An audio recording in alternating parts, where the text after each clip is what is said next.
From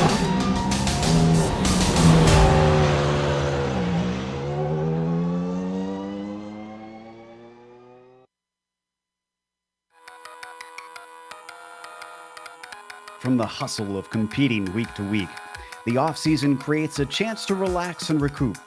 But not so here. In the sim racing world, winter means flicking on your computer, warming up your virtual machine, and competing with your friends and rivals from around the world.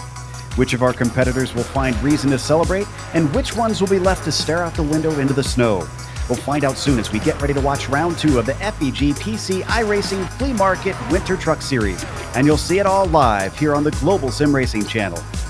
Hi, I'm Joe Peak, and with me in the booth is Chris Bobby. Behind the scenes is our director, Sean Crackers Ambrose, and he's using cameras provided by Dougie Beard. Chris, Iowa right now is probably a bit chilly for the real trucks to try circulating here, but thankfully we've got no such problems here on iRacing.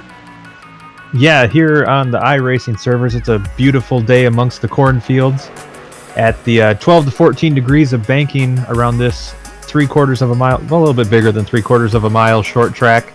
It's going to be great racing here. This track, less than 20 years old, a great, fun, abrasive surface, and don't forget the fact that this is a track that was designed by Rusty Wallace, so you know it's going to produce great short track racing. And now we're going to give you guys a quick tour around the Iowa Speedway with our virtual lap guide.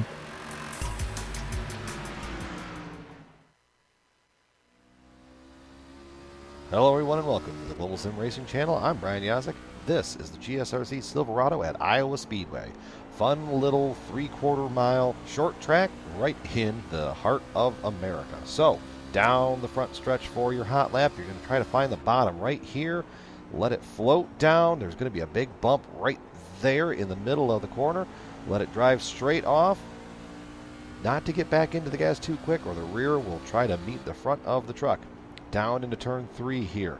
Find the yellow line a little bit, about half a lane off. Don't get back into the gas too quick or the rear will try to jump around again, just as what happened to me. Iowa is going to allow guys to run all over the place. So you're going to see guys maybe take a little higher entry into this corner, maybe run that seam, maybe get off the corner a little straighter. There's a whole lot of options here, but in turns 3 and 4, the best line is going to be right up here next to that wall. Let it roll in, kind of diamond the middle of the corner, get back into the gas on exit, not too hard, and then on a turn 4, down the front stretch. And that's going to complete our track guide at Iowa Speedway. I'm Brian Yazek, and this was the Chevy Silverado.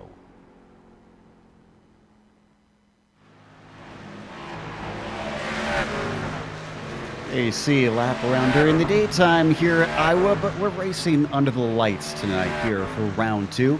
And since it is the second round, we've got championship points on hold.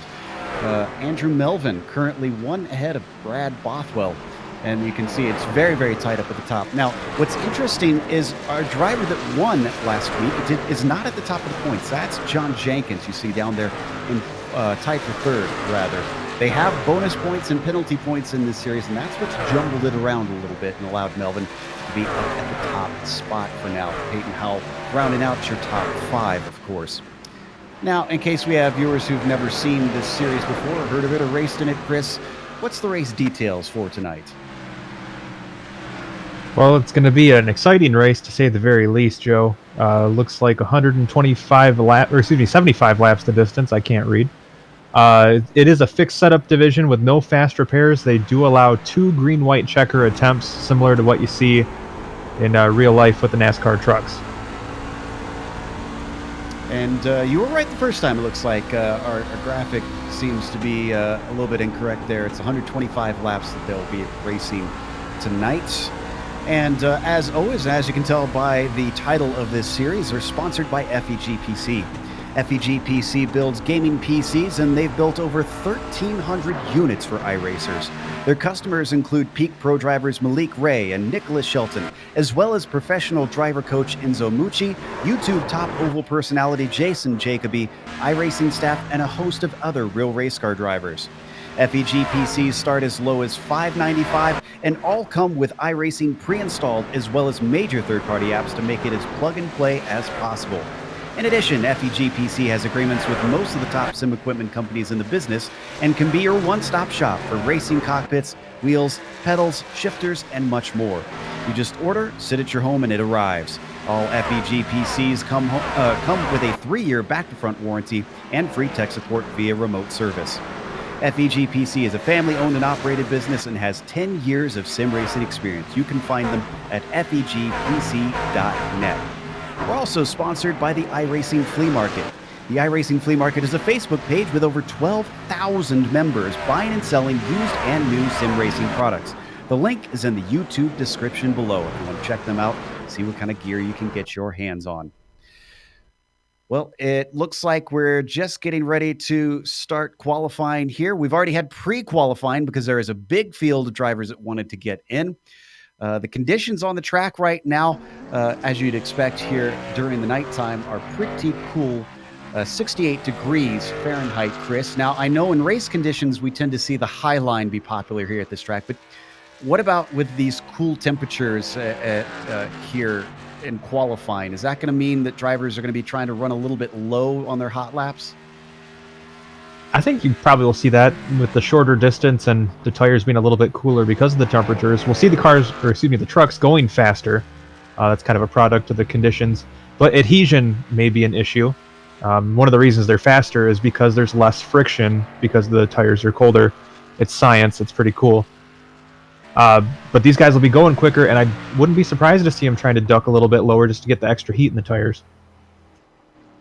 Well, right now, it looks like Brayden Johnson is on our provisional pole. They do get only one lap, interestingly, to try and set a time here. So really pressure is on to try and perform. Looking to see who else is on their hot lap. Here we see Josh Bonwell circling around. Where does this put him? Looks like 6 here in one of our top 5 in the championship. Not doing too bad. We mentioned Jason Jacoby a little bit before. He's running in that classic number 88, coming around to set his time. Let's see what he's got underneath him as he crosses the line. It is a 21.8. That's going to be good enough for 9th. I got to tell you, Joe, and this is a slightly off subject, but these cameras that Dougie's done for us here at Iowa Speedway are just on point. Some of these views are just absolutely gorgeous. Dougie knows what he's doing. He's had 7 years of doing this with us here at GSRC to really hone his craft, which amazes me, some of the creativity he finds out here. Jim Ott in the number 30 is on his hot lap. He comes around 3 and 4. Let's see what his is. We're missing quite a few drivers still for time. Some are waiting until far late with only 1 lap. They don't have to go very long. In 8th place for Jim Ott with that lap. 2.5 minutes now left to go. Got maybe about, looks like a dozen or so drivers that have yet to set a time.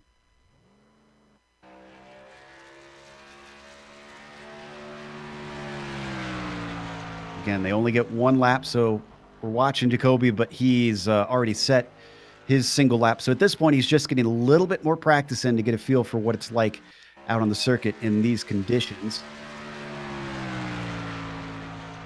Olson's already completed his lap as well. We'll want to look at the drivers that haven't set any times at all yet, since there's only 1 qualifying lap that they can have. Stephen Fogle is one of those in 11th. He's going to come around turn 4 now, off into the line. And it's a 22-1. That's going to put him in 19th place, quite a ways down the order. Let's see what Bothwell's got. Looks like he just started his first timed lap here. So we get to watch him all the way around down the back stretch. Up 2, 3, and 4. We are seeing quite a few trucks hug that lower line, maybe about a lane up. Oh, but he hits the wall. That one's not going to count for the number 9. Buff in the 39 has a 21.8. And that is good enough for 6th position on the outside of row 3. Great job by the number 39. David Mccullough also getting ready to head out here. Looks like he's not started his fast lap quite yet. Now, interesting to note for our viewers, again, who haven't watched this series before, Chris, there's a lot on the line here, not just in the championship, but race to race. The race winner tonight is going to get $75. That's not a small little prize here on in terms of sim racing. And also, a random driver who completes 80% of the laps gets $100. So $175 tonight alone being handed out. You know, that's pretty impressive. And you know, Joe, Newton, Iowa, where the Iowa Speedway is located, is also home to the Maytag Dairy Farm, one of the largest producers of blue cheese in the United States. And can you imagine how much blue cheese you could buy with that money? Enough that I'd be happy with how much is on my salad. So as the checkers come out, that means... Was there cilantro on that salad? No, thankfully not, or else my director would be very angry with me. But the grid is set, so let's go through our starting order. Brayden Johnson has put it on the pole, with Clint Cox starting on his outside. Aaron Smith will be P3, and then Chad Coleman rounding out row 2. John Jenkins starts in 5th position. Tyler Pluff, we watched his qualifying lap. He got 6th place. Josh Bonwell with a 7th, followed by Kenneth Mccullough on his outside in 8th position. David Santini starts 9th, and Jim Ott rounds out your top 10. Just outside of the top 10 is Troy Cook in truck number 21, followed by Jason Jacoby. I'm assuming not historical biography author David Mccullough starting lucky number 13th, followed by Matt T. Lee in the 04. Ricky Howell Jr. next in line in 15th, followed by Tim No in the 00 car. Gregory Brandenburg in 17th, Jeremy Crandall in 18th, Andrew Melvin 19th, and Jade Bell completes the top 20. First goes to Josh Caudill with Stephen Fogle in 22nd. Then you've got Jim Westerfield starting 23rd, and Dylan Altum in the 24th position. Ray Jackson starts P25 with Tobias Eckenberg in 26th. Heath Olson will be starting 27th. To his outside, it is James Simmons in 28th. Then you've got Steve McGaffey in 29th, and Matt Quick rounds out your top 30. And we did have some drivers not making a time. Travis Rucker, Brad Bothwell, Jared Ix, Jose Medina, Chad Ross, William Rucker, and Raymond Rittenauer. And that is your 36 truck field here today. Pretty big field here for this series. And we're waiting for the Mustang pace car to take off, lead them around for their 2 pace laps, and we'll get going racing for 125 laps. I mentioned that there's prizes for this race itself. There's also a prize for the championship. The overall champion will win either $500 in cash or Hoisingfeld Sprint pedals. It's their choice. And the way that they're going to determine that is they will have a playoff race there at the end, with the top 4 end points in the final round will be eligible for that prize. That is a nice chunk of change there that these drivers are going to be fighting for this season. Certainly will raise tensions out on track. Hopefully drivers will be able to keep it clean as hard as they'll be racing to try and earn those prizes, Chris. Yeah, it's amazing how much the wick gets turned up, so to speak, when you have that much on the line. It's not just racing for fun at that point. You've got a goal in mind and possibly money on the line. And that money can be exchanged for both goods and services, which is pretty cool. Absolutely. So as they come around after their first lap, let's see, the trucks are going to be pretty far back into turns 3 and 4 with how deep this field goes. So hopefully nobody spins their tires, getting it accelerating away once they get the green flag. They also have some bonus points that I mentioned, and those include 5 points for completing at least half the race and still be running at the end, so you have to see the checkered flag. And then 3 points for finishing with 0 incidents. And then, of course, they have some penalty points for every 4 incidents that they earn out on the track. There is incentive to keep it clean. That's going to be tough with this many trucks racing. Mustang pace car now out of turn 4. Johnson's going to have control of the fields. He does not wait. He goes immediately as the green flag comes out. He gets the jump on Cox, who ducks behind him. Aaron Smith back there still fighting for third place. Really clean though so far.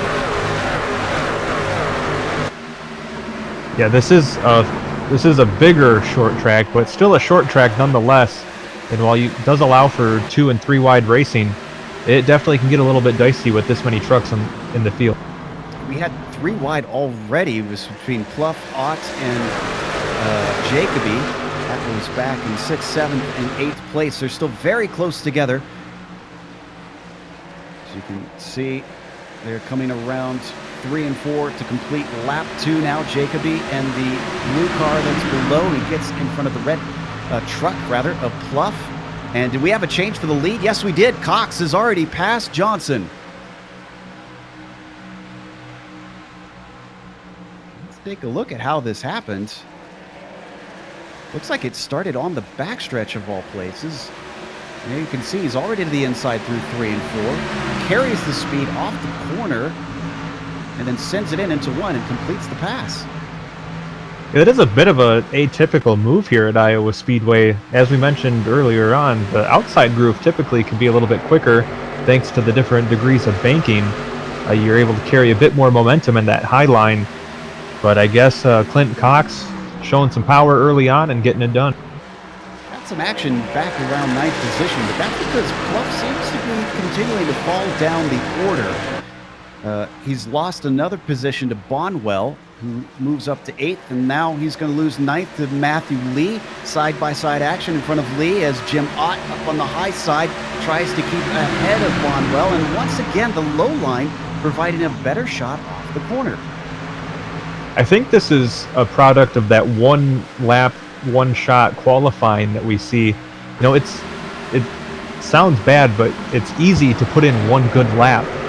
And you can put in that one good lap, start up front, but unfortunately, you don't always have the capability of sustaining that run. And we're seeing some drivers that have dropped their way back, and we're also seeing some drivers that maybe struggled on that one lap move forward. Yeah, up to the lead where Johnson, even though he's been overtaken by Clint, is staying right beneath that rear spoiler. They're already approaching a bit of lap traffic. We had a few trucks that started from pit lane, which is why we're already seeing some that are a lap down. Maybe Howell, one of those. Mccullough is one as well. Things staying very, very tight here up at the front. But so far, it's been all green flag racing. These two, Cox and Johnson, are running away from Smith. It's about half a second between themselves and the yellow truck you see back there in third.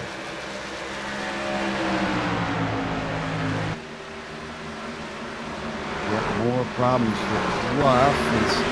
He's actually successfully fending somebody off. Tim No was trying to go by, but he gets denied. Up on his outside, Crandall. Wow, Crandall finally using the high line to good effect. The blue number 73 is now up into 13th position.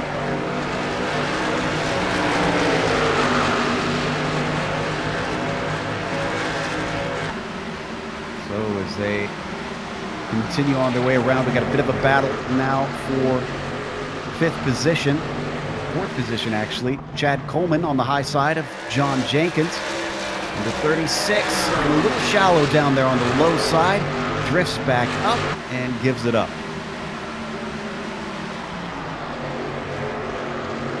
Yeah, this is such a great racing track. As I kind of mentioned earlier on, Rusty Wallace, the designer of Iowa Speedway, and he did actually take the task pretty seriously when he went to working on making a great racetrack, which is why, even though Iowa Speedway was built kind of at the tail end of that cookie cutter racetrack boom, this is still a fairly short track. 0.8 miles in length. The actual exact measurements kind of vary depending on which series you're talking about. But in the end, it's a great racing track that we have here, and we're seeing that on display tonight. Sorry, that was Jenkins drifting up a little bit high in the black and white machine that you see. And the 27 of Coleman falls back. So he has to finally slot into P5 as Jason Jacoby now rocks up behind him. Still, they're all single file, and it's calmed down for the moment. Johnson is falling away from Cox a little up in the first and second spots. They're actually approaching lap traffic, I mentioned. Mccullough directly in front of the number 3. He's going to go low. Managed to get by him as Brayden Johnson. Oh, actually, no, he's not going to get by him. He does not let him through. And this is actually checking up Clint by quite a degree.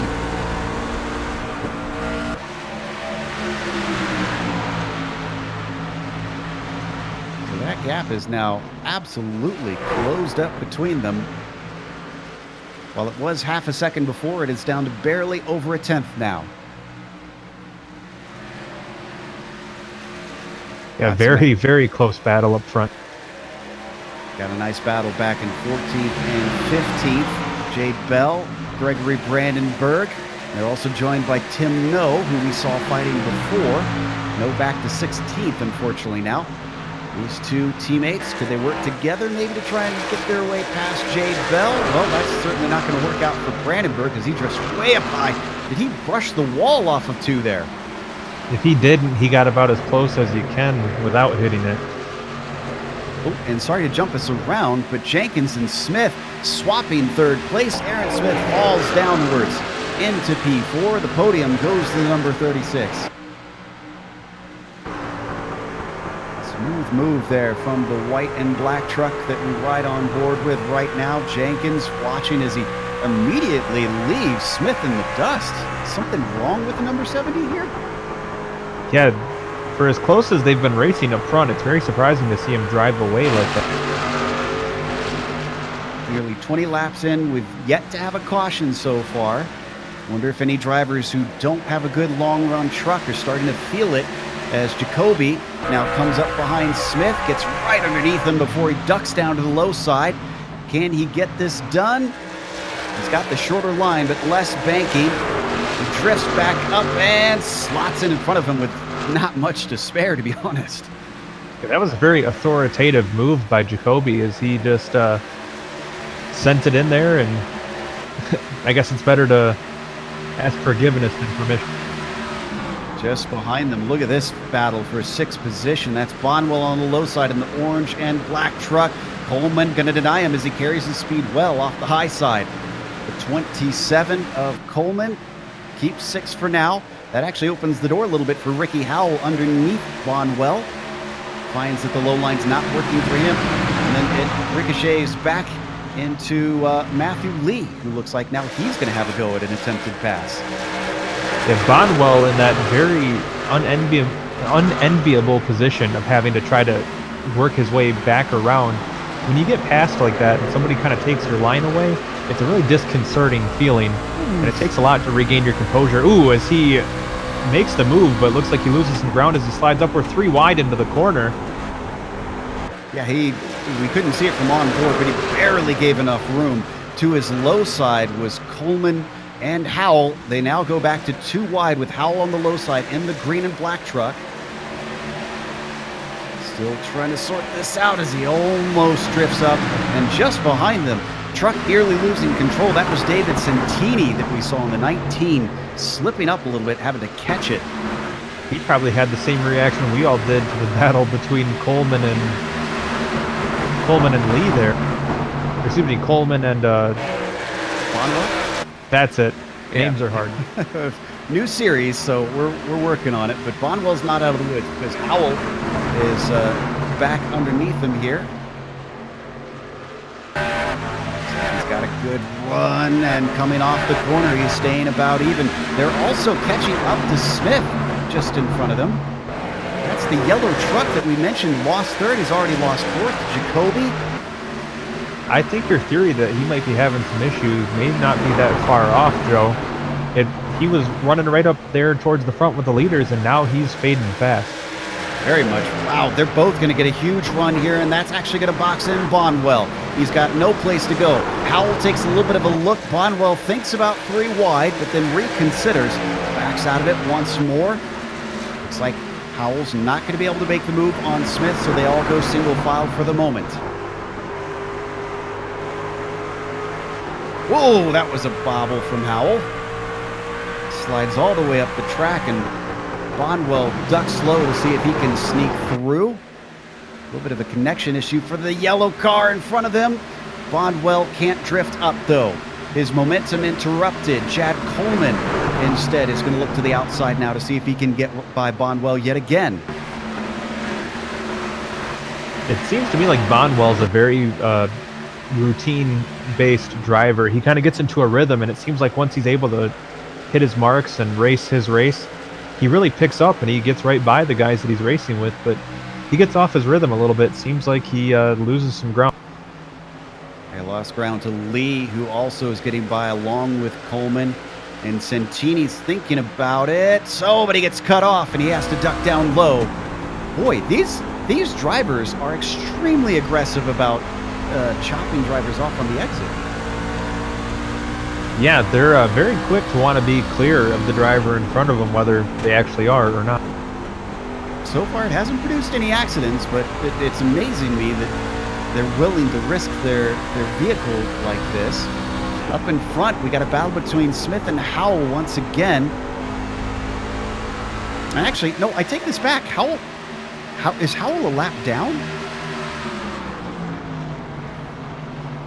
I wonder if Howell, I swore Howell was up towards the front of the field here. He must have not had a lap registered. And this has put him a lap down.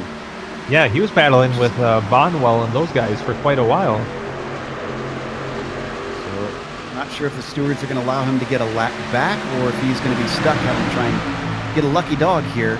That is really gutting for him because he's done nothing wrong thus far. Jacoby does manage to get ahead, and so does Howell as Smith falls back, but looks like Howell's going to look to the inside of the 88 now as they swing through 3 and 4.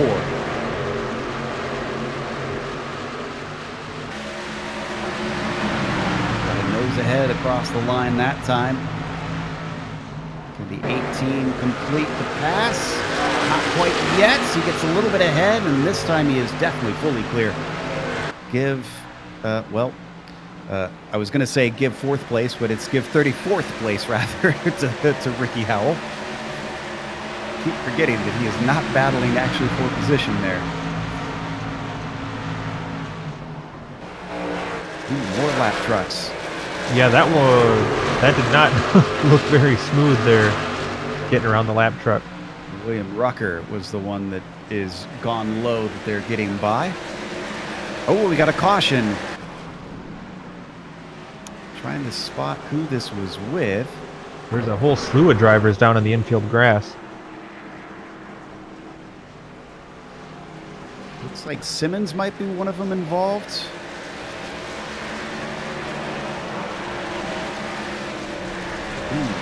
72 made big contact there with a 3. Was that Clint Cox? Yeah, that was our leader. Now, did Clint get away with this without much damage? He took a couple knocks in this process. Yeah, and he was pushing him for pretty much the whole straightaway, just about, and he came back around and tagged him. Got a little bit on the right front, but he only fell to 2nd in that. And interestingly, I was going to say that we only had 3 trucks in. Now we're getting everybody else in behind them. All right, our first pit stops of tonight. Can anybody maybe pull a bit of wild card out here? Is 2 tires a viable strategy after this many laps? We've had a long green flag run there. Yeah, that was a pretty solid run. If it were me, I'd probably err on the side of caution and go with 4. But some of these drivers, maybe more towards the back, might want to shake up some track position and maybe just take 2. See that Josh Caudill stayed out. Not sure if he's electing to come back in or if he's just trying to get a lap back here.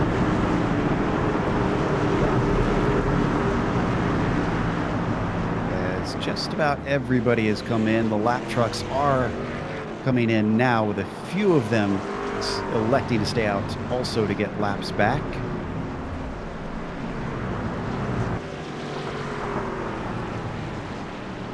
So it looks like your order now after pit stops is Johnson, Cox, Jenkins, Jacoby, and Smith for your top 5. Let's keep an eye on the number 70, Chris, because last time he was holding down. He wasn't outpacing the leaders. He was just keeping up with them, and then he started to fall away. So with my theory, I kind of want to see if the same thing starts to happen again. Yeah, I'd be very excited to see how he does on a fresh set of tires. Now, once again, a rule specific to this series in particular is that they are allowed a lane choice if you are the leader. So you can choose to restart on the high side or the low side. If you were in their shoes, Chris, which would you choose? Oh, high side all day. Really? Even on the cold tires? On the fresh tires around here? Yeah, I think it gives you a better setup for getting the run into one, and you're already there. You don't have to worry about somebody taking the line away. And it seems like the majority of these guys have been running better up there. That's true. We've been a bit surprised by how low the trucks have been racing. Temperature still at 68 degrees Fahrenheit on the surface. So we're waiting for the lights to go out on the pace car. Oh, go ahead. I was just going to say, for the sake of conversation, Joe, if you had to name your top 3 favorite things about the state of Iowa, what would those 3 things be? Well, I have relatives there, so one of the top things would be the bed and breakfast that I am able to go and stay at at a lower cost than others. Very wonderful place. Let's see, what other things I like about Iowa. I do like this track, I have to admit. It puts on good racing, and it's got a road course in there as well. And it's even got a global rally course that they've got in there. So it looks like Raymond is going to get his lap back, but they're going double file. Third best thing that I like about Iowa. I'm trying to think here. It's not the blue cheese, is it? I hear they make great blue cheese in Newton, Iowa.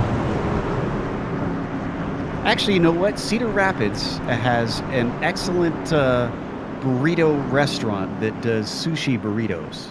Actually, no, it's not sushi burritos. It is it's Korean burritos is what it is. I've been there before. It's called Taco Apocalypse, and it's excellent food.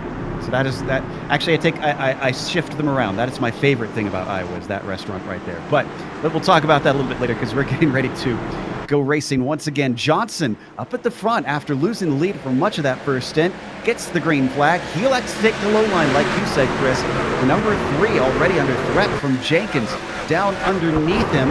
Could he manage to slip into P2 here? He can't quite carry the speed off of turn 2. He's going to fall back as Jacoby looking at potentially getting onto the podium. I think this will be a great indication of how bad the damage is to the 3 of Clint Cox after that first caution.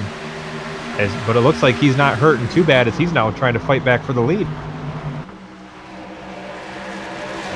the high side, still vying for it, trying to take it over Jenkins, but Jacoby's got some work to do. In fact, he's looking at the high side now with the number 3 of Cox.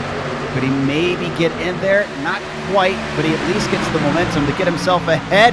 No, now he gets the momentum to get below of the number 3. He goes for the move since he's got the speed. Seeing if it could work out as he almost gets into his side. He does bang wheels a little bit.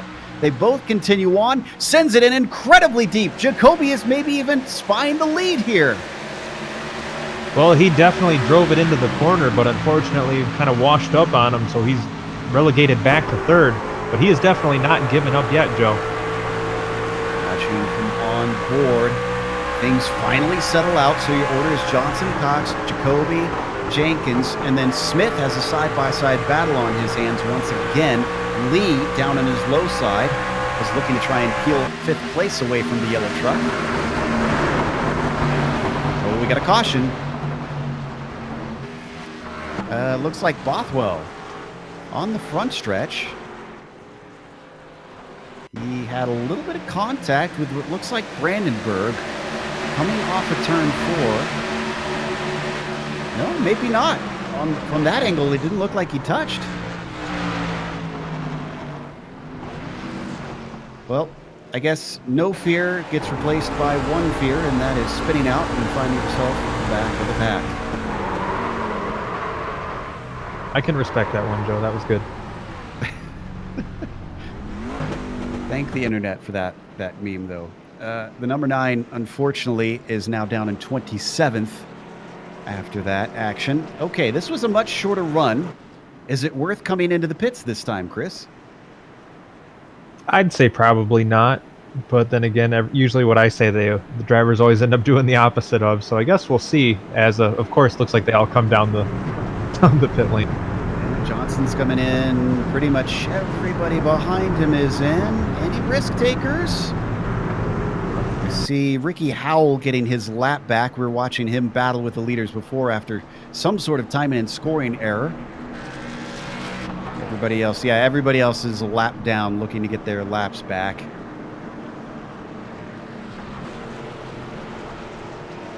So down into their stalls. All right, anybody going to go for the 2-tire call this time? Somebody is coming out early. Who's that? That's Matt Quick. Oh, he missed his pit stall. Quick blew by his pit stall, so he's going to have to cycle back around and wind up at the very back of the field. Chad Coleman, though, he went for 2 tires. That moves him up to first. It looks like I see a 2-tire call from Jade Bell. Jared Ix also taking a risk here. Yeah, a couple drivers that were maybe more towards the middle of the pack. Going to gain some very valuable track position with those moves. Now, is it going to pay off, though? Are those 2 tires going to last? They went for, what was it, about 8 laps, I believe it was, under green? Something like that. Definitely a very truncated run. Could work out. We'll find out soon enough. As the drivers cycle their way around here under our second caution of the day. If you're just joining us, you are watching the FEG PC iRacing Flea Market Winter Truck Series. Thanks for joining us here for round 2 of the series. The leaders thus far has mainly been swapped between Brayden Johnson and Clint Cox, with Chad Coleman would have taken the lead, but Matt Quick, even though he missed his pit stall, is just elected to kind of roll with it, it seems. So the 89 has stayed out. Or is he? Well, now it looks like he might be coming back in. There he goes. Okay, so Coleman will take the lead here. I like that Matt Quick has probably the least aggressive, cool racing name. Like, he's not like Scott Speed, but he's Matt Quick. And he is going to get some tires on his truck. So does that mean Coleman really burns up his tires? You started this, Chris, because of the grill, and then you never mind. Only yourself to blame. There's a couple other names in this race that lend themselves to some puns, but I don't know if they're air appropriate. We're family friendly. Yeah, we're a family friendly show here, so just watch out there. I was just gonna say, if Jared steps in something gross, does he say Ickus? Is it Ickus? I think you're right. It is Ix. As a road racing fan, I'm going to go with Ix just because I'm a Jackie Ix fan, so I want to be able to call that out there on track. Well, he can correct us if we've been mispronouncing that, and we apologize. But yeah, that's what we'll go with for now. It's one of the privileges of having the microphone when the guys in the trucks don't. You can call them whatever they want, and they can't say anything until afterward. We do try to respect it, though, if they give us a correction as they start to get double file. And James Simmons going to get a lap back. Okay, Chad, you've decided to go for a 2-tire call. You've got the inside line, but you're now amongst some very fast drivers. And to the credit of the 27, he's been up in the top 10 from what we've been watching. So he should have the pace to at least hold his own, I would assume, but I think it'll mostly come down to whether those tires work. Yeah, and I think at the very least, he's still gained a lot of spots. I mean, he could lose 5 spots and still come out ahead from where he was when the caution came out. So a calculated risk, but I think it was a good move. The pace car now ducks its way into the lane. Control given to Coleman, and he takes the green immediately and accelerates away. Brayden Johnson following him. Clint Cox on his second restart once again, having to fend off all comers because Jacoby has got some speed up on his high side, while Matthew Lee is also starting to get into the mix. So far, so good for the number 27. Johnson in the number 40. Slots up behind him. Wow, it has just been horrible restarts both times for poor Clint Cox. He's not only losing the third place, he's losing fourth potentially here as Lee's got a run. And it looks like the 04 might be able to get it done here. Depends on how good 3 and 4 go for him.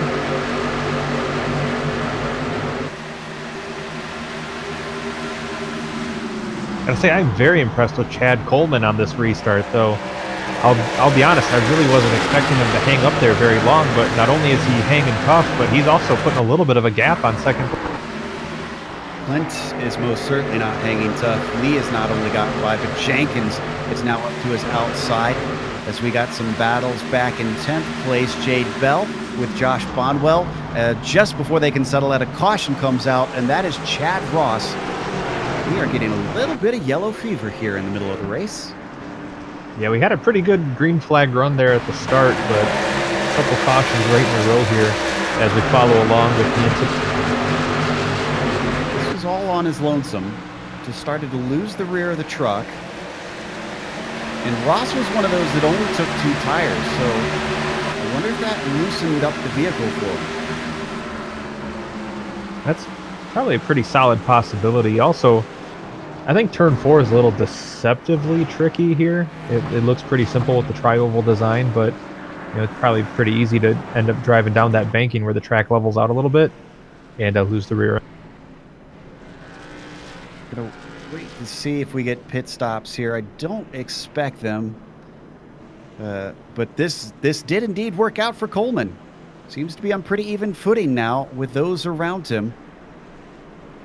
Are they going to come in after, what was it, only 2 or 3 laps under green? Nope, looks like most everybody going to elect to stay out. So we're going to head for a quick break here on the Global Sim Racing channel. We'll come back with more racing here at Iowa for round 2 of the FEG PC iRacing Flea Market Winter Truck Series.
FEG PC iRacing Flea Market Winter Truck Series. Chad Coleman is your leader after our third caution of the day. He'll be flanked on the high side by Brayden Johnson. And Chad Coleman managed to get here with a two-tire strategy call. It worked out after that because, well, we've had a couple cautions and it's kept him up at the front. And at this point, really nobody should have much of an advantage over him, even though he's got two tires that are a little bit older than those around him. The Mustang pace car is getting ready to peel off and give control back to the 27 truck. Let's see what those behind him can do. Green flag is out. Coleman with a great jump. What about Clint Cox back there in 7th already? He fell back on the last few restarts. Could he maybe finally turn things around on this one as he's on the high side? And that's been the desired line of the last few laps. Still too wide. But back in the 2nd row, 3rd row, 4th row, all the way back. And now finally getting settled out into single file with Jacoby getting into 2nd as we got a truck down into the grass. Trying to figure out who that is. That's Jim Ott. No caution as he manages to keep it off the racing line. A battle for second shaping up between Jacoby and Johnson. Joe, those two drivers are battling. Now, oh, caution on the Speedway. Tim No. It's the double lot. Tim No back in 30th now. He had contact. It was a 3-wide situation. And it was Steve McGaffey to his inside. Granted, this looks like netcode on my screen. Let's watch it here on the replay.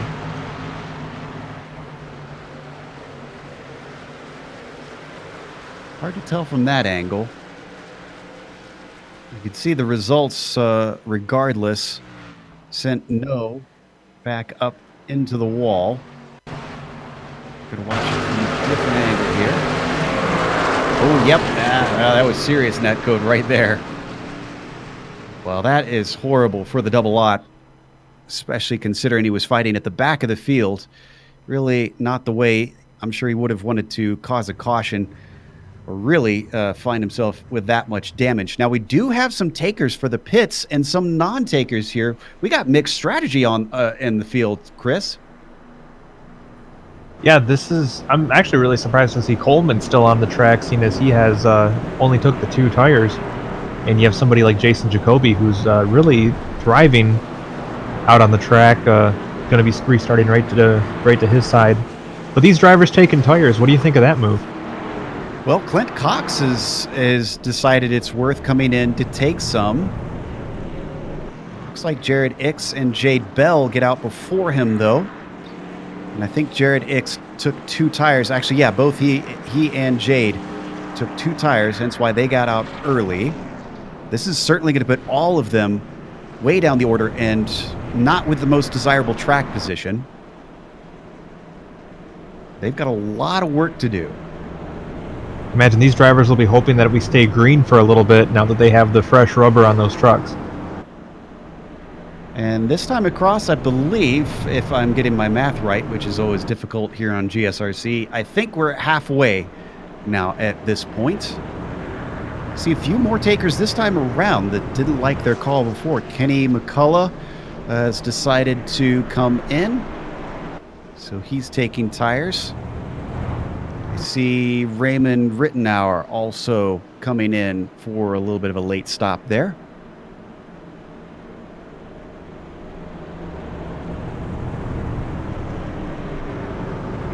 Now, Joe, we talked about it a little bit leading into that last caution. For those that are not maybe the most familiar with sim racing, can you explain the netcode thing to people at home? Absolutely. So if you're not familiar with racing on the internet, well, physics only works so well.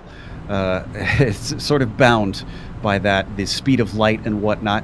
They're all transferring this information around the world in real time. And so essentially, iRacing has to sometimes guesstimate where each other's vehicle is going to be. And when it doesn't quite communicate right with one another, that's what we get with the netcode. It thinks it's somewhere else, and that's why you see a driver on screen look like they've hit nothing, and suddenly they go around. Usually, it happens when you're racing very, very close and you know, it's just inches off of what the actual truck is doing. Sometimes it can be a little bit wide. Those are a lot more rare, and those are very unfortunate. But in general, I guess, Chris, it's sort of a risk-reward scenario if you're racing on the internet. How close do you risk racing someone not knowing if you will get that netcode? Yeah, that's kind of always the risk you run in iRacing, unfortunately, is it's racing on a computer. And as great of a job as it does simulating the actual art of motorsport, you know, there's a little bit of quirks that we experience in the online world. Just one of the things that you have to deal with is, I think, the lights off. Yes, they are. Lights are off on the Mustang. So we'll go double file one more time. You know who's impressed me, though, is Jacoby. He started this race in 12th. He's steadily climbed his way forward. He's now restarting in 2nd. I think he's a real contender for the victory today.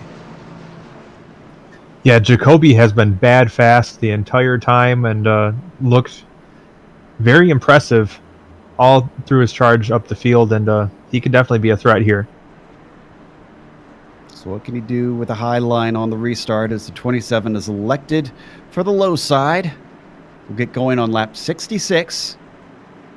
Just behind them, don't forget about Brayden Johnson, who also decided to stay out. Lee has stayed out. Bonwell has stayed out. Matt Quick, who lost his track position, has elected to stay out to get it back. Pace car is in. Coleman is away. Green flag is out. Jacoby has managed to stay in front of Johnson, and he's going to duck down low to make sure that he doesn't get a nose inside. Battle for third between Johnson and Lee. Lee up on the high side, carrying great speed, and he takes that third away. In the meantime, we have a great battle shaping up front as Coleman still trying to hold off a charge from Jacoby. Gets a little bit of breathing room off of turn 4. But as we head off into turn 4, we have some new challengers approaching. Sticking with them. Wonder how good our drivers who took tires are doing, though. Looking back to see who is our highest to have most recently pitted. Looks like Jared Ix is up to 11th. Whoa! But he's also got a loose truck with that 2-tire call. Nearly lost it off of turn 4. We didn't see it on screen. He's back in 13th, and he's in a mess of trucks right now. Yeah, you know, we're kind of noticing a theme with those drivers that take the 2 tires versus 4. It seems like wreck behind them. Big wreck. A lot of trucks involved in trying to pick out who caught this one. It looked like I thought I saw Bonwell in there, but I might have just been somebody with a similar color scheme. It does indeed start with a 39 of Fluff. He spins on his own, and then he gets caught by Fogle. We're going to see it into turn 3. Looks like Westerfield and Melvin also get a piece of him. You see as he drifts up track, they have no place to go. Wow, that could have been a lot worse. Only 4 trucks involved when essentially the entire field was all bunched together. Man, the Michigan driver just had nothing he could do in that situation. Melvin as well is smoking right now, so his engine is not looking good. They have no spare truck in the series, Chris. This might be his day over. Yeah, that makes definitely for a long day when you're not too far away from halfway through the race and you're letting all the smoke out. One of my professors in college always said that it was either smoke or fairies that made electronics go. If you shake them too much, you either kill the fairies or you let all the smoke out. So maybe that's what Melvin did. The truck no longer works, and unfortunately all the smoke has escaped that keeps the truck going. The 37 going to get some repairs, going to get some fresh tires as we got yet another caution, our 4th of the day here. Unfortunately, what was very, very clean at the start has gotten a little bit messy now. Yeah, that's it's almost an understatement at this point. They that first opening session they did a great job, but unfortunately we bunched everybody back up, and we've talked about it before. There is some cash money on the line, and that makes these guys drive a little bit different.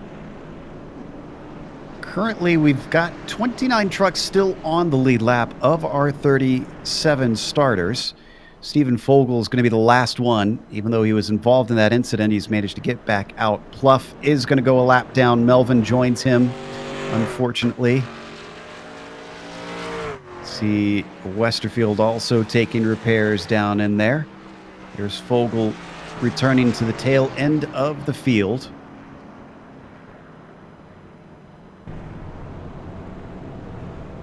Once again, thank you for tuning in. If you're joining us, I'm going to give a thank you also to our sponsor and highly encourage you to go check them out. The FEG PC is located at fegpc.net if you're interested in getting a snazzy computer to run iRacing on. And of course, also to iRacing Flea Market if you want to check out some other gear that you can get from other iRacers. They are located on Facebook, and the link is in the YouTube description below this video if you want to go and take a look at that. I got to tell you, Joe, I was checking out that iRacing Flea Market page earlier today, and there's some very high-end equipment that we all would definitely salivate over being able to use.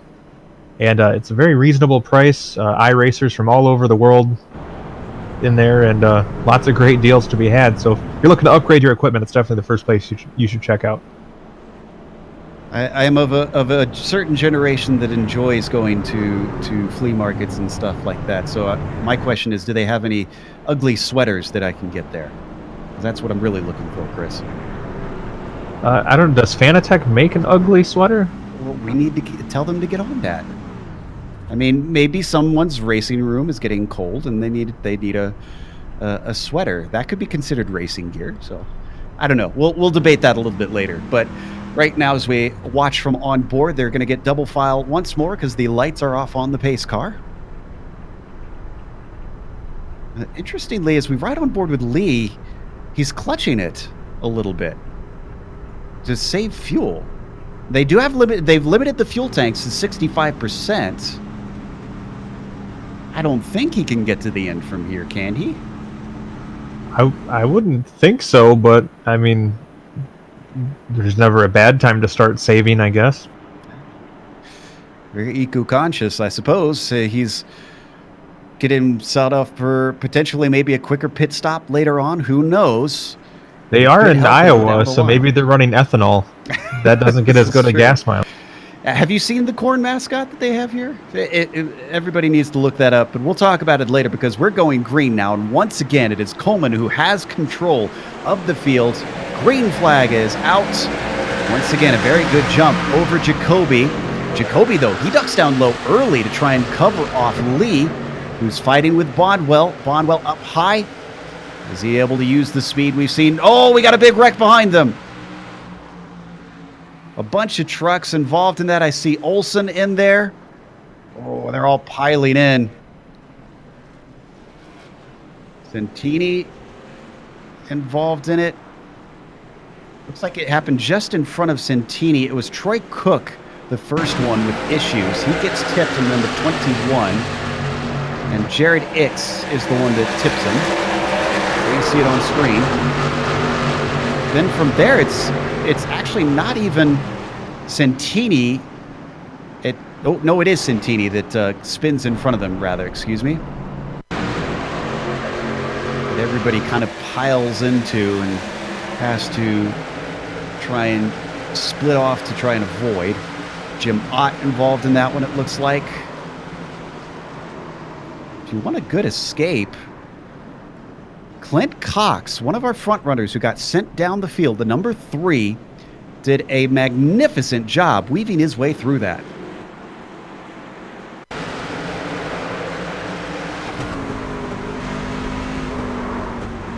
Wow. Dodging left and right. With the damage on the front of that car, obviously he doesn't want any more to happen to him.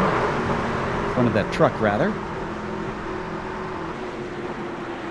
Yeah, it's not like he missed that by a wide margin either. That was tight. Wonderful racing there from Clint Cox. So how does this shuffle up our order? Well, first let's see if we get any pit stops here as we come back live. A couple fakers, no takers yet. Tyler Pluff, one of them that's come in to get more repairs since he was involved in the last incident. Looks like Dylan Alton is coming in. Couple drivers in the back. Tim No is in. Ray Jackson with a smoking truck is going to get repairs. Andrew Melvin, who was smoking, has got back out. Now he's back in to get a little bit more done. So what does this mean for our front runners? Coleman's still your leader. Jacoby is still in second. Lee is now into third with that great move at the restart.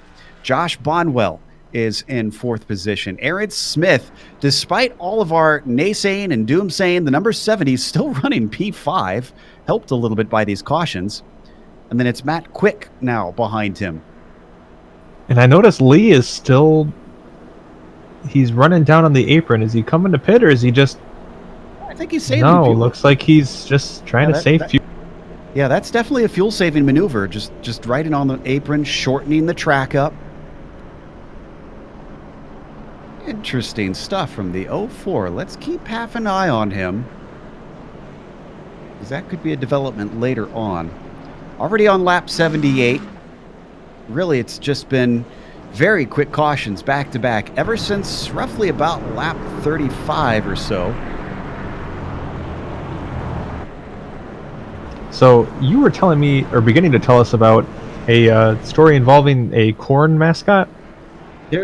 Okay, a couple times when I've watched the IndyCar races, they've had a corn mascot, a large ear of corn at this track. I don't know if they still do it, but I don't want to disparage it because, I want to give some good press here to Iowa Speedway, but it was a little bit creepy, if I'm honest. It was a little creepy.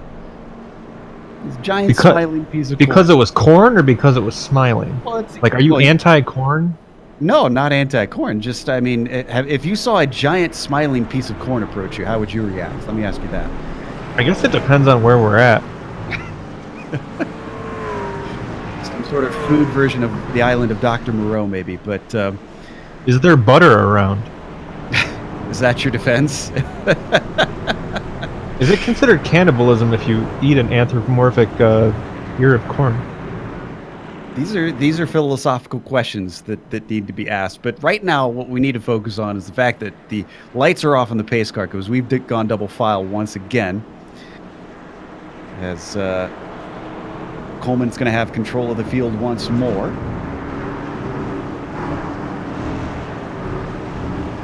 Coming around 3 and 4. Let's see what Jacoby can do this time. He's had some opportunities to maybe try and get the jump on Coleman. Coleman's waiting though this time. He's throwing him a curveball. And even though he changed up a little bit, Jacoby stayed with him a little bit better. Not good enough to try and get beside him down through 1 and 2. Coming off of that second corner onto the back stretch. Stays right underneath that rear spoiler. Yeah, Jacoby digging on the inside line. He's going to make a great run as they come off the corner. Not quite able to make it happen. And Matthew Lee, who's been saving fuel all that time, maybe sitting in the catbird seat as these two drivers go to work on each other up front. Mostly single file there among the top few. Jared Ix, the first one to be able to go double wide in a battle with Matt Quick, and he manages to get ahead of him into 7th position. Then behind them, don't count out Clint Cox. He was leading for much of the early stint. He's got back up to 9th, and now he's setting his sights on Quick.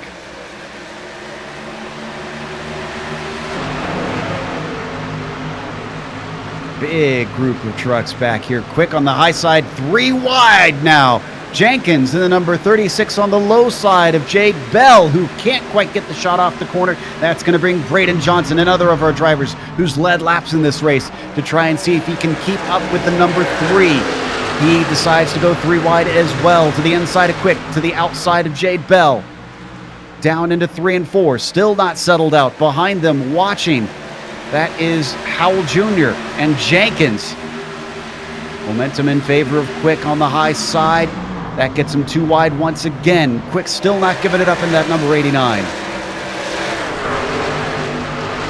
Oh, another 3 wide situation as Howell almost gets into the side of Quick. Down into 3 and 4. Frantic stuff here, and amazingly, we haven't had a caution from it, despite some of the most intense racing we've seen all day long. Quick gets overtaken by Howell down to the inside. We got a truck down low. That's Tyler Clough returning to the track. Oh, we got a spinner. Looks like that was Jade Bell going around, Joe. No caution, off the racing line. Gonna lose a lot of time in positions with that one, but he keeps it going without hitting anything. Oh, and now we got a caution. That was Kenneth Mccullough on the front stretch. In 21st spot now. Let's see if we can figure out what happened here. Ooh, he starts to lose it, and then he gets caught by Tony Cook. And I think that's Raymond Rittenauer in the 87 who also gets involved in it.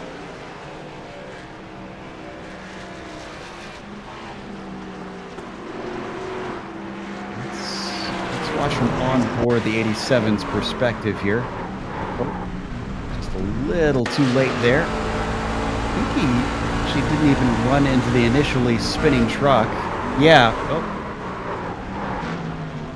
You can see he gets into the back of the recipient and then gets it going.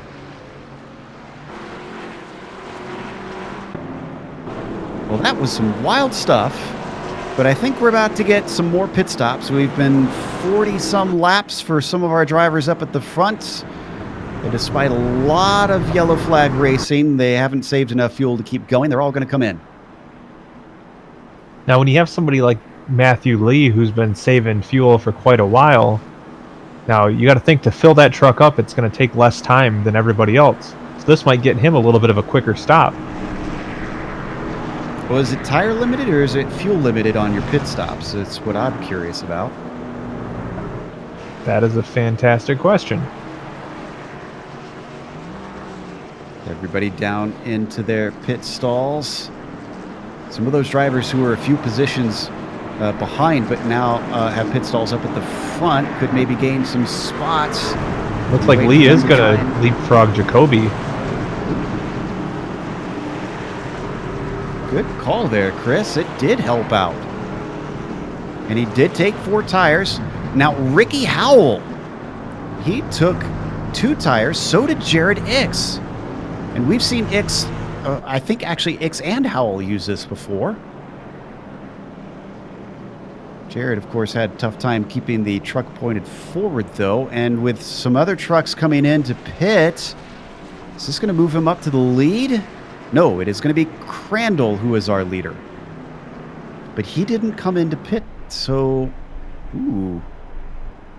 Well, with the way the cautions have been falling, it's possible Crandall could be able to ride out a few cautions. Maybe get back on pit sequence with these guys behind him a little bit later on. Looks like he's shutting it off and coasting. Matthew Lee still running down on the apron of the track as well. So these guys are definitely in fuel conservation mode right now. And worth pointing out, Crandall pitted only 13 laps ago. So the last caution is when the 73 was in. He can almost afford to do this. He is going to have slightly old tires, but I want to say he was a lot farther down the order before this. So this goes back to your gamble that you were talking about, that even if he does start to lose some spots on this restart, it could be a net gain. Yes, definitely play the long game. Just headed into lap 90 now. Some of these drivers really have had a lot of stops. I mentioned Ricky Howell taking the 2 tires to try and get himself farther up. He's been in 6 times already, and yet he's running in the top 5 here. So he's worked the strategy well enough, despite having some issues. And the number 18 could be on the podium today, depending how the rest of this race goes. Toyota has indeed gone places.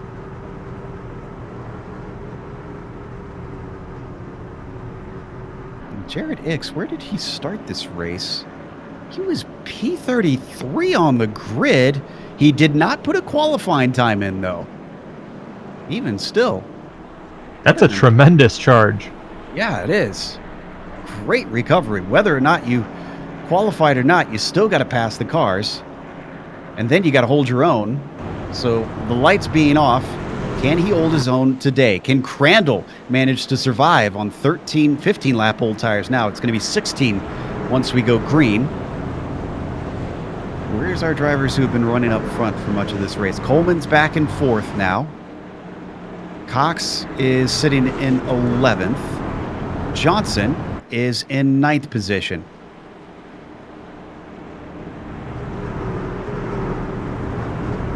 Listening to the stewards a little bit in the background, seeing if they're giving any sort of information. Couldn't quite make out what they were talking about there. Looks like Crandall is elected to restart on the low line. They come out of 3 and 4. Mustang pace car is down pit lane. Crandall has control. Green flag is out, and it's a decent start for the number 73. Behind him, Ix looking like he's already got a very good run. Too good of a run. He gets into the back of him. That interrupts his momentum. The 27 down low can't capitalize on that. Maybe Matthew Lee can. He's coming up high like a firebolt. Yeah, looks like that hesitation by everybody when Ix got in the back of Crandall. Looks like it may have checked everybody up, which is great news. Oh, caution already. Smith. Oh no, Aaron Smith, who's been up at the front for so long, finds himself down at the bottom of the front stretch. Looks like he started spinning, and then he gets turned around by Chad Ross. That's Ross down below him in the 81, I believe. No, it's not. It's Ross behind him now that you can see.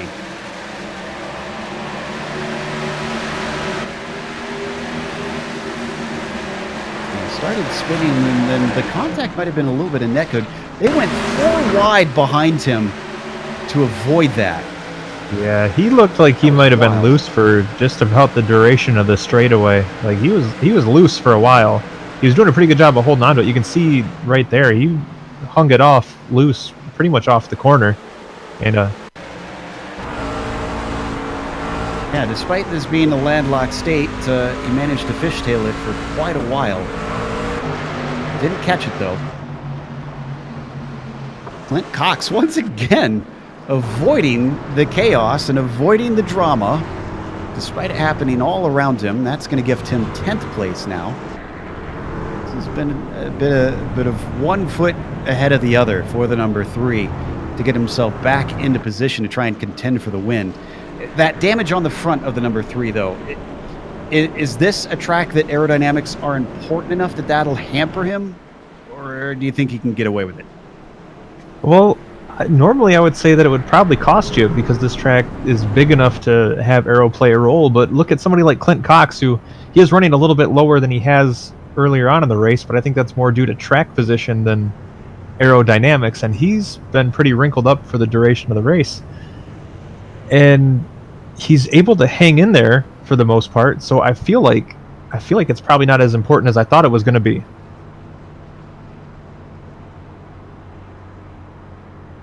No takers for pit stops.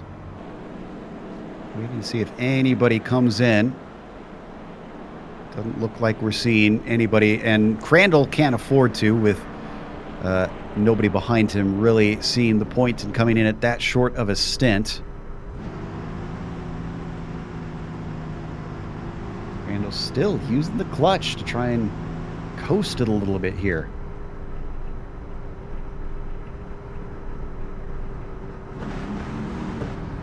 Try and do a little bit of math here to try and figure out how many laps they can go on that 65%. Is it about 40 laps they usually do on a full tank here? I believe it's in that neighborhood. I saw them go about that with all the cautions we had in the middle of the race. We're getting close to hitting lap 100. Down below, that's Matthew Lee that you see yet again taking it all the way to the apron to shorten the track and also save a little bit of fuel for the 04.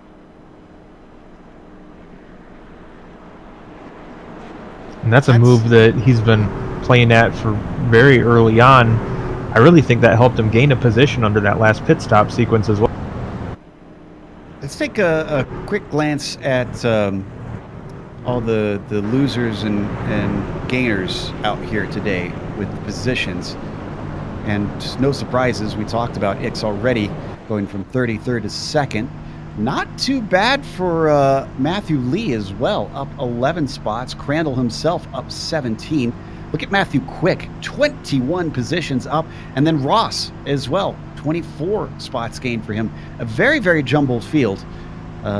This longer race and all these cautions has certainly thrown the cat amongst the pigeons.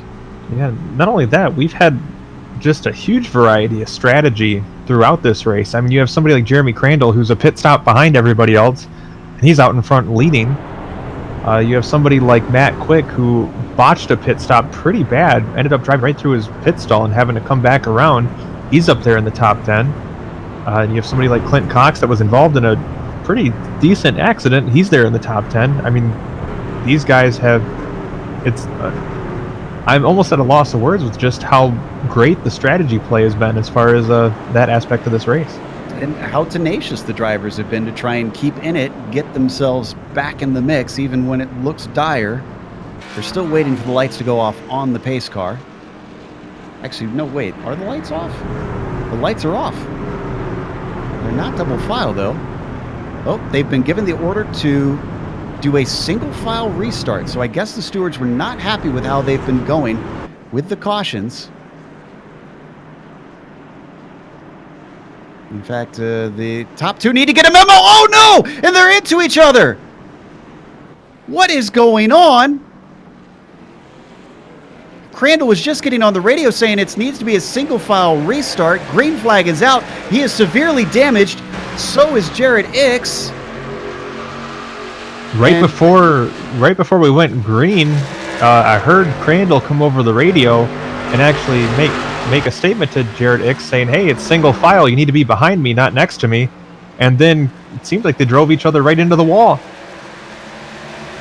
Wow. And that caused Matthew Lee to have to check up because he didn't want a black flag for the restart. And Coleman also got checked up by that. Jacoby trying to take advantage now as he's below Ricky Howell. He almost actually drifts up into him. This is battles for 4th, 5th, and 6th here between these few cars.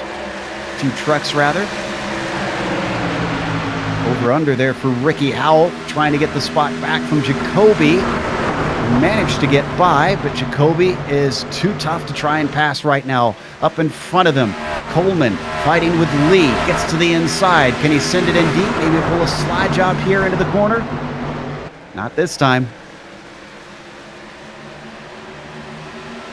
They stay wheel to wheel along the front stretches. We've now passed the century mark. Over 100 laps into this 125 lap race. We watch from Jacoby's view.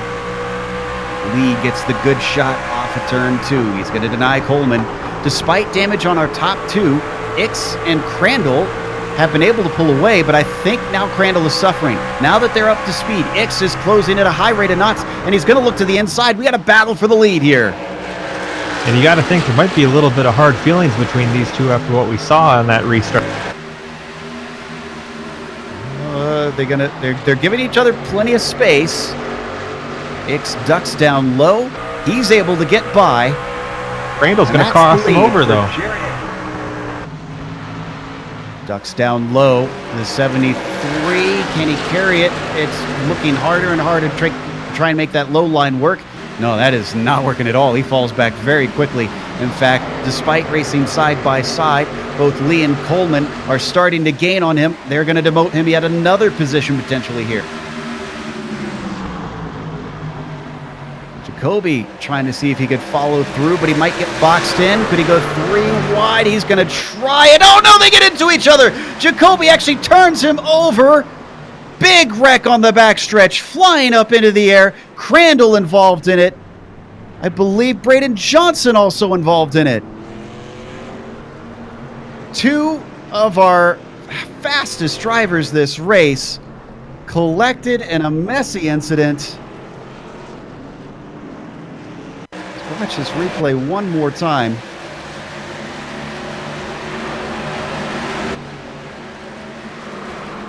Wow. Up into the fence for two of the trucks. I doubt they'll be able to get back out onto the track after that hard of an impact. I mean, I can understand why Jacoby made that move. It just looked like a hero zero moment, Chris, and unfortunately it wound up being that zero moment instead. Yeah, there's always a risk versus rewards whenever you try to make a move like that, and Crandall's been very aggressive in this portion of the race, as we saw in that last restart. And unfortunately, he stood his ground and definitely did not go the way Jacoby wanted. I wonder what the stewards are going to be saying to Ix, though, because he was trying to go too wide at that restart. And if anything, it was that event that really caused the chain reaction that wound up causing that caution. Listening to the stewards. It looks like that caution being assessed to the 88 of Jacoby. But yeah, no. So Ix causing that contact under caution is what wound up sending Crandon back into the field and making him slow. Yeah, this is a move that I've seen a lot in the short track world, where when there is an excessive amount of cautions during the race, they will revert to single file restarts to help try to lessen the amount of cautions that we're seeing. And for whatever reason, it seemed like Jared Ix did not get the memo, and Crandall really took it personally when Ix tried to start next to him single file when it's supposed to be a double file restart. And like you said, that's kind of the butterfly effect moment of this race. Whereas that one incident, had it not happened, could very well have changed the whole outcome of what we're looking at right now. Really did. So your new order means that Ix is your leader, but with a slightly damaged truck, Lee is there to try and capitalize in second place. Josh Bonwell back up towards the front. He's in third now.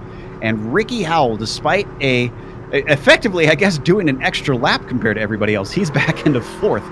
And Johnson was involved in that incident, but he's elected to stay out. I wonder can we get a close-up on the number 40?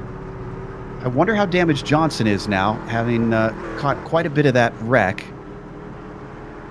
Looking for the Brayden Johnson, rather. We're looking at the 81 here. Excuse me. We've got a different number on mine, so apologies for that. Yeah, a lot of damage there on the front. Oh, we're at the end of the race, so if you're going to make the call to stay out, now's the time to do it, Chris. Yeah, this is going to be probably the money stop for this race.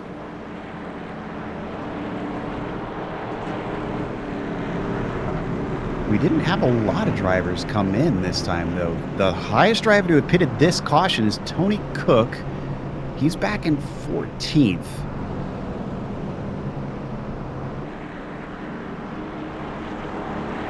That's a lot of trucks to work through, but those in front of him, we're looking at 22 to 21 lap old tires right now. And they're going to be about 40 laps old if they stay out all the way to the caution. That's going to be very, very old tires. Yeah, they're going to be just about racing on cords at that point. Could this be the magic call for the number 21 of Tony Cook, who we ride on board with right now? If he can slice his way through pretty quickly, if we stay green, I think he could be on for the win.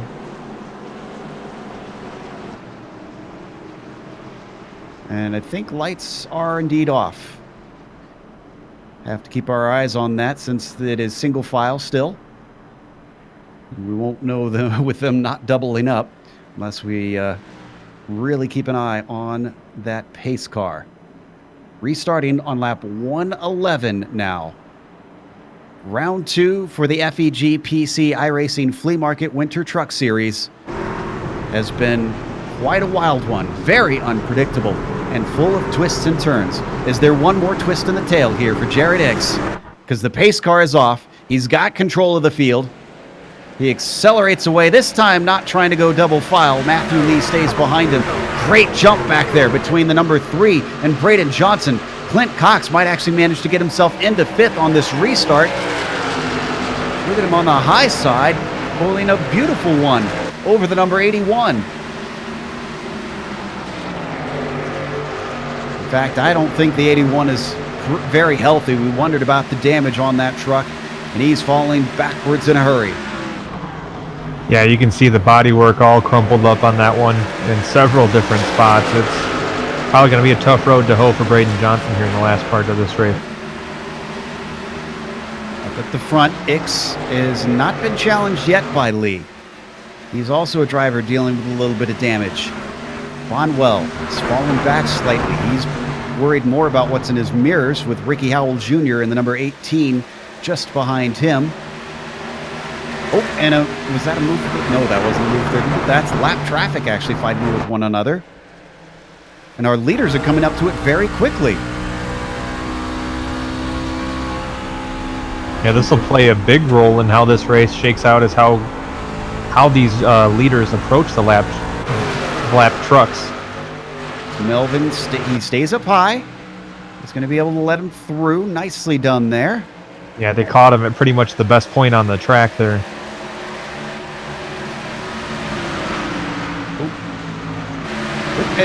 As we look at 9th, there's also a pass potentially there for 3rd and 4th place, and that's also bringing in Cox.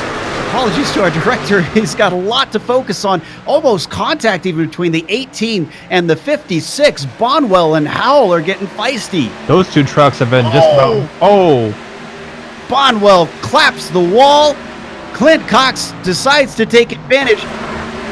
And we got a caution. Wow, convenient for Cox. Oh, and it's John Jenkins, and it's still erupting back into turns 1 and 2. So and the number 36. Oh, well, was it? No, it was a separate incident, maybe? This might have been a separate incident. I did see Jenkins in a big wreck here. Let's watch this one. I'm going to try and see if I can find if there was something else that brought the caution out. Yeah, there was. It was Heath Olson, the number 14.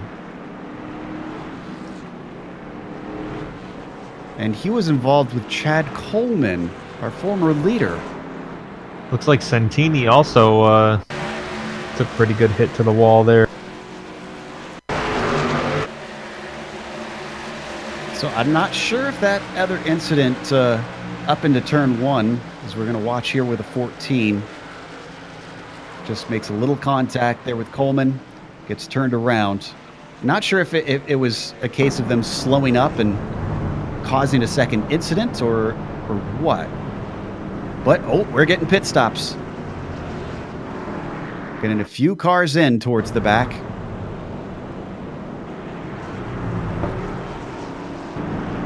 Let's check in on Troy Cook as well. Now, he started in 14th, if my notes are correct. Is that right? Restarted in 14th and is now up to 12th. So only 2 positions gained in the few laps that we got under green there. That's not the kind of progress he needs to be able to take the victory today.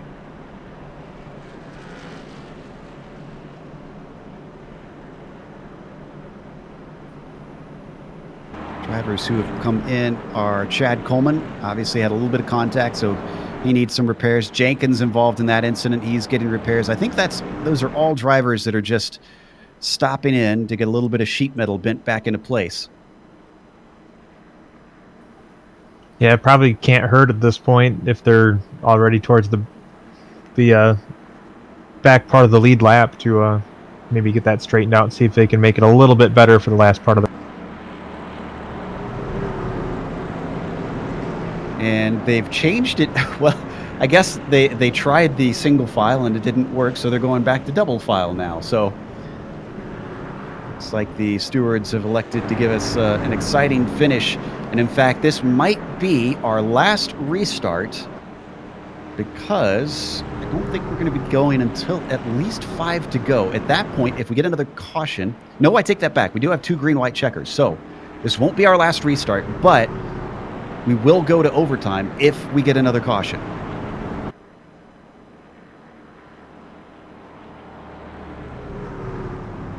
Still seeing Matthew Lee. That's going to start becoming called the Matthew Lee line, because he's been doing it for probably 3/4 of this race. Yeah, I'm pretty sure he started saving fuel on his way here. He's only pitted 3 times compared to Ix with 4, Howell with 6, Cox with 4 behind him. Josh Bonwell's been on 3. Most everybody around him has been on 4 stops. The last one for Lee was 32 laps ago. It was about the same time as Ix.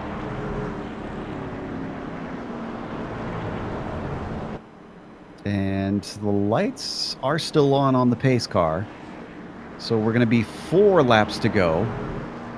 Now, if you've never watched racing on the oval side on iRacing, if they get to 1 lap to go, they cannot have a green-white checkers. The caution will not be thrown once they throw the white flag. From there, it's old school NASCAR rules, and it is a race to the line. And, well, if you're not familiar with how NASCAR works with green-white checkers as well, let's just realize, well, we need to inform our audience in case they're not familiar with how those work. So, green-white checkers, basically, if they get a caution that will mean the race would end under caution, they extend the number of laps. They will go back to green for 2 laps. And if they complete those 2 laps, then the race ends. If they get another caution, since we have 2 green-white checkers, they'll get 1 more try at it. At that point, if they get another caution, then that ends the race. Simple, right, Chris? Hold on, I'm still trying to carry the 1. Hopefully they don't carry on too long here, because they're going to go green this time by. Lights are out. And Matthew Lee is going to restart on the inside as Ix has elected the top side on this one. Interesting. I probably just figured Matthew Lee's already running on the bottom of the track. And maybe that's his reasoning. Green flag is out. Here we go. Let's see if we can go green to the end. Ix with a good jump over Matthew Lee. Battle for third behind them. Clint Cox on the high side of Howell Jr. Howell actually already looking for second place potentially. He doesn't quite get the shot, but he does interrupt the momentum of Clint Cox. He falls back. Bonwell thinking maybe he could do something here. But Lee has got a great run, almost gets into the back of our leader of Ix. He cuts down to the low line. He's thinking about taking P1 away here with now 3 laps to go. Drifts up very high. Forces Ix to take the very high line there through 1 and 2. And the 04 is up to the front. Could we see an over-under here? Almost going 3 wide there with Ricky Howell potentially getting into things. The lead now officially goes to Lee as we get a caution. We're going to have a green-white checkers. That is John Jenkins for a second time. He had a little shove from the back once again. Caudill got him. And I think he was finished off by Rittenauer. Oh, and did Rittenauer run out of incident points? I think he hit the 17 incident limit. He disappears. So what a horrible finish for Rittenauer. But that caution came at a beautifully convenient time for the 04, who is now our leader, but he can't just cruise to the checkered flag. So we see the replay there a second time. He is going to have to do at least 1 restart here, Chris, to try and still take the victory here in round 2. Yeah, well, you figure Matthew Lee's been saving gas the entire race, so I guess it makes sense that eventually he would just coast his way to the front. Let's take a look at where our championship leaders are now at this point. Andrew Melvin, he is, the 37 is down in 23rd, so this is going to be a bad day for him. Bothwell, where is Bothwell? I thought he also had some big problems earlier on. Yeah, he's he is out of this race. Bothwell is DNF'd at this point. Jacoby, who has been up towards the front. Let's see. He was involved in that big wreck before. And so he is also DNF'd. So he's going to fall down the order. Jenkins, in the meantime, who sits in fourth, or tied in third for the championship, at least going into this race. Where is John Jenkins? I'm trying to find him. Jingleheimer Schmidt is currently running in 21st. I am so glad you made that joke because it's been right on the tip of my tongue all night. And then let's go to fifth. One more. Peyton Howell. Peyton is currently running in... Oh, no, Peyton's not here today. Ooh. So that's a lot of front runners here, Chris, that have had a very reverse fortune from the first round.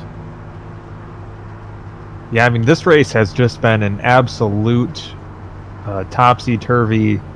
I dare call it a mess with just how much stuff we've seen going on tonight. But it has definitely been a tremendous show that they've put on, and it's going to be an interesting finish here. One more chance to hold our breath. Yep, we're still waiting for the lights to go off on the pace car. Now, if you're wondering about the random draw for the driver who gets $100 today, well, you can go see that draw live. They are doing it at the...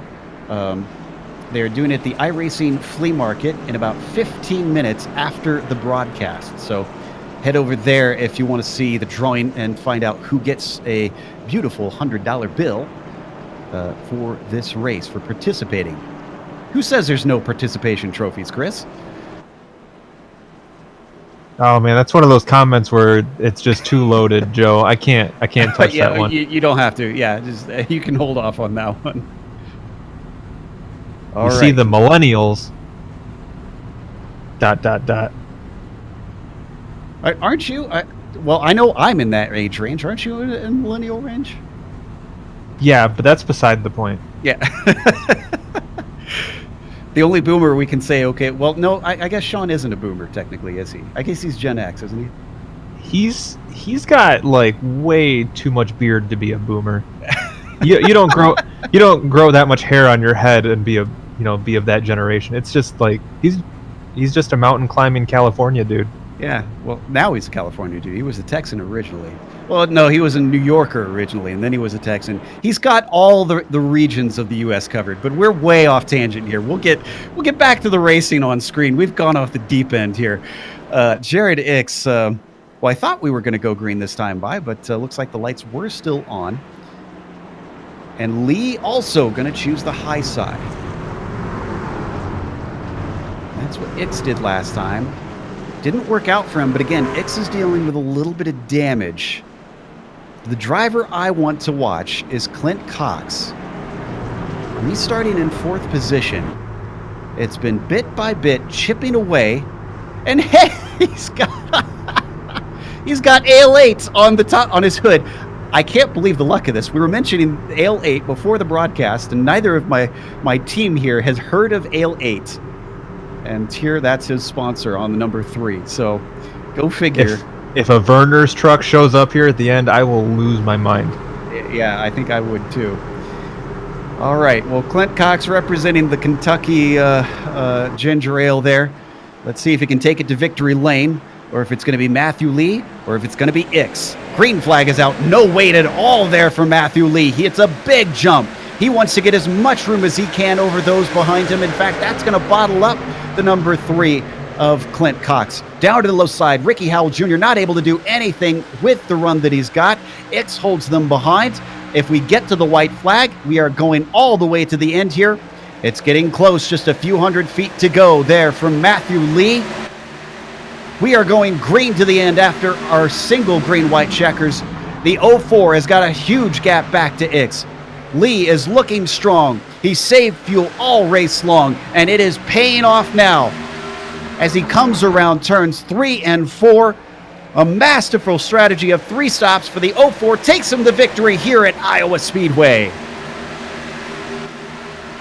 Second goes to Jared Ix. As the fireworks go off, Clint Cox manages to recover to a podium position after leading very early on in this race. Great finish for our drivers. But that's going to take us to a quick break here on the Global Sim Racing channel. We'll come back with the unofficial results as well as driver interviews. Stick around because we'll have all the upcoming races here on GSRC on your screen.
Welcome back to Iowa Speedway. We just watched round 2 in the FEG PC iRacing Flea Market Winter Truck Series.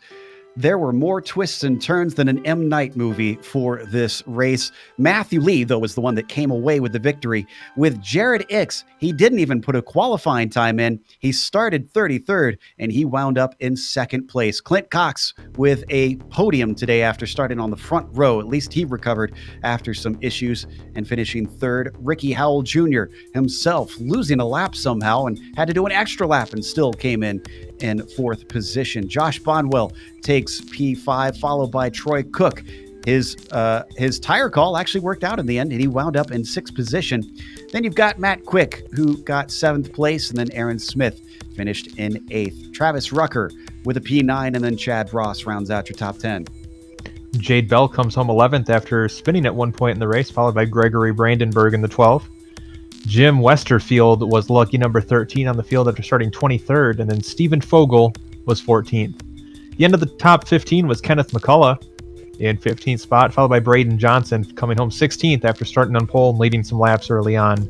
Chad Coleman, another leader of this event at some point, faded towards the end to finish 17th, followed by William Rucker in 18th, John Jenkins in 19th, and Joshua Caudill completing your top 20. 21st with Jose Medina in that position, was followed by Andrew Melvin in 22nd. The first driver a lap down, James Simmons, finished in 23rd, 4 laps down. You're starting to get into the trucks that had a lot of issues. Steve McGaffey, 24th. Tyler Pluff, 25th. Tobias Eckenberg in 26th. And it's Raymond Rittenauer, who is DNF'd today. He won't be in the running since he didn't finish the race. 27th. Jeremy Crandall, 28th. And Tim Noe in 29th. David Santini, Ray Jackson, Heath Olson, Jason Jacoby, Dylan. Wow, now I messed my own self up. Dylan Alton is his name. Finished 34th. Jim Alt, Brad Bothwell, and David McCullough round out your field. All DNFs there today. Up first, we've got our winner ready to talk to us, Matthew Lee. Apparently the master at saving fuel, riding down on the bottom, lifting and coasting for much of this race. Matt, on only 3 stops, was that critical? Was that something you decided from very early on that you're going to try and do this on those 3 stops to take the victory? Yeah, I was definitely planning on trying to pit as less as possible, but really riding on the bottom there because the track's cooler. And, I've kind of learned that that's a way to kind of keep the tires cool and good on the restarts. So in the end, you found yourself creeping forward as there's a lot of cautions in the latter half of the race.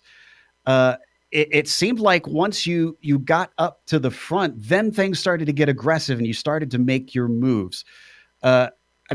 Is that something where you try to stay patient for much of the race and let it come to you, and then you really try and do some more risky things on track, or are you more of an aggressive driver all through? How do you view yourself?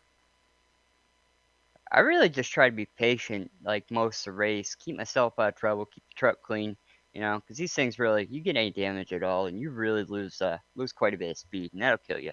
So, just try to take what I can get, and I find myself in a spot where I might be able to win, you got to go for it. And a nice $75 now enters your pockets as well. Do you have any idea what you're going to spend the money on? Yeah, not sure yet. All right. Well, you got some time to think about it. You got a week's time before the next race, and best of luck. Anybody you'd like to thank before we let you go? Yeah, just got to thank my wife, my family for, putting up with it. Awesome stuff. Well, she can't be too unhappy after seeing $75 enter the bank account. Up next, Chris is going to be talking to Jared Ix. See if he can figure out what happened with the miscommunication there on one of the restarts. Well, Jared, a great finish for you today. As Joe kind of alluded to, we got to ask, what happened on that restart between you and the 73? Most of us in the top 5 were not aware that it was a single file restart. Even the guys behind me didn't know. Apparently the 73 was the only one who noticed. Well, that would make sense. Did the damage you guys had from getting together there, did that affect your race at all, or do you think second place was a pretty solid result, all things considered? Yeah, the damage affected me a little bit, but I was already on old tires anyway, so I was probably top 5 speed. All right. Anybody you want to thank that helped make the race possible for you? Yeah, Jeff Scott for putting it all together. Yeah. All right. Well, Jared, congratulations on a great run. We hope to see you back next week for our next round, and best of luck the rest of your season. Thank you. Third place tonight was Clint Cox, who we saw leading early on. Let's start with that early part of the race, Clint. You took the lead away from our pole sitter, and you looked like you dominated, but then you couldn't take it back after he got the lead back. Were you two just close on pace, or what happened there? I think that I was excited to get up towards the front there, and maybe used up my tires a little bit. And towards the middle of that run, I pulled a little gap on him, but he found the line up high in 3 and 4 and started gaining back on me. And I decided I'd let him go. Wouldn't race him too hard. It was early in the race. Then later on, as we can see on your truck, you ran into a few problems. You had quite a bit of damage on the front, but somehow you worked your way back up to the front of the field. How was the truck handling, though? Because here in the booth, Chris was talking about how usually this is a track where you want to keep it pretty whole in terms of aerodynamics. Yeah, we got her pretty tight there. We got a little damage there from a lap truck. I was probably just being a little too aggressive and got up into him, trying to keep up with the leader there after he got by me. But it got pretty tight. We just keep on getting damaged throughout the night, but somehow we stuck it out there and drove her up to third. Yeah, coming up to those last few restarts, including the green-white checkers, did you think a win was potentially on the cards, or are you pretty satisfied there with that third? I'm pretty happy with the damage that we got there, but I was thinking maybe if Jared and Matthew got a little tussle there on the last lap, maybe I could sneak through and get the win, but it didn't happen. I'm happy with third, and those guys raced pretty clean. One more real quick one. We were having a bit of a discussion about Ale 8 before this broadcast even started. Lo and behold, it's on your truck. Tell us a little bit about why you put Ale 8 on there, because neither of my co-workers here had heard of it before tonight. Well, L8 is a Kentucky thing. It's made in Winchester, Kentucky, and it's a real popular local drink. And it's just something me and the rest of the 606 racing team have been used to all our lives. And as you could see on their trucks, Tim Noe and Greg Brandenburg, they had the same scheme. We just try to keep the same team paint scheme oriented, and it's just a great drink. You should try it. I have. I'm from Cincinnati, so I knew all about it. So that was. Oh, it's good. Clint Cox, congratulations. Real quick, anybody you'd like to thank before we let you go? Yeah, I'd like to thank 606 Racing, Tim Noe, Greg Brandenburg for helping with the setup. Refreshments, Coors Light. You got to have that stuff to be successful. All right. So big thanks there from Clint Cox there for coming and talking to us after the race. One more that we're going to talk to, and that is the league organizer, Jeffrey Ford. Chris has caught up with him. Well, Jeff, first off, we appreciate you organizing this great race. Very exciting show. You got to be pretty happy with the turnout. Yeah, the number counts are pretty high typically, and I'm big shout out to all the drivers there for showing up every single week. I knew going in with this being our first broadcast with GSRC that it was definitely a short track, which does tend to lead to a few more cautions than some of the bigger mile-and-a-half tracks. And I was pleasantly surprised at the start where, they went 35, 40 laps. I forgot how many it was, all green. And I was like, well, this is really nice. And then, the cautions breed cautions happened. But thanks to you guys for putting on a good show, filling in the gaps there during caution. Keeping it exciting, and just looking for next week when we go to Talladega for a little super speedway action. All right. Now, one question about the race going on. You guys made the call there towards the end to go to single file restarts. Was that just to try to stem the flow of the cautions, or anything else behind that? Yeah, that was the idea there, was to just have them start with a single file one time, just to go ahead and break up that little bit of muscle memory that they were forming to cause cautions and whatnot, and to see if maybe that would break the cautions, leading cautions. But it didn't seem to work, so there at the end, I just put it back to the regular side-by-side action, double file restarts. But typically these guys are really clean. This is just one of those one-off races where the first 40 laps were great, and then we just had a few cautions after that.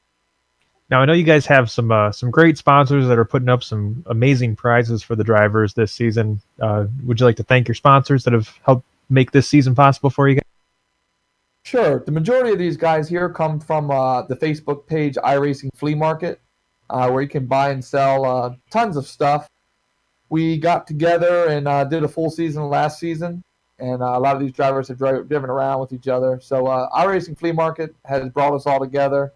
And of course, I sell a whole lot of PCs through iRacing Flea Market, FEGPC.net. And with that, I'd like to give back to the iRacing community in general. That's what I'm. That was Jeffrey Ford. Big thank you to him for coming out and talking to us, and especially big thanks for him putting together this series.